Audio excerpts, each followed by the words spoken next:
ஒரு விஷயத்தை செய்யறதே தப்புன்னு உங்களுக்கு தெரியும். அந்த தப்போட நிறுத்திக்கிட்டா சரியா இருக்கும். தப்ப அடுத்த முறை செஞ்சீங்க அப்படின்னா அது தவறு.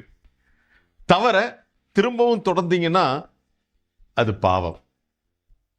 திரும்ப திரும்ப அதே மாதிரி செஞ்சுட்டு இருந்தீங்கன்னா அது குற்றம். விடவே முடியாது அப்படின்னு அடம் பிடிச்சிங்கன்னு வச்சுக்கோங்களேன், அதை விட மிகப்பெரிய கேவலம் வேற எதுவுமே கிடையாது. யாராவது நீங்க செஞ்சது தப்பு அப்படின்னு சுட்டி காட்டினாங்க அப்படின்னா அவங்க மேல கோவப்படாதீங்க. அவங்க சொன்ன கருத்துக்கு மாற்று கருத்துக்களை சொல்லிட்டு இருக்காதீங்க.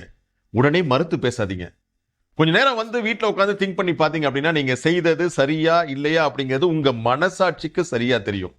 இந்த மனசாட்சி சொல்றதை கரெக்டா ஏத்துக்கோங்க.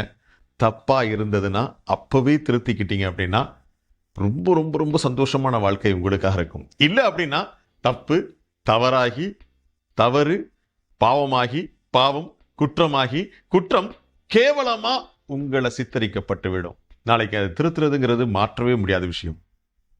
தப்ப முதல்லயே திருத்திடலாம். இன்னைக்கு இல்லைனாலும் நாளையில இருந்து.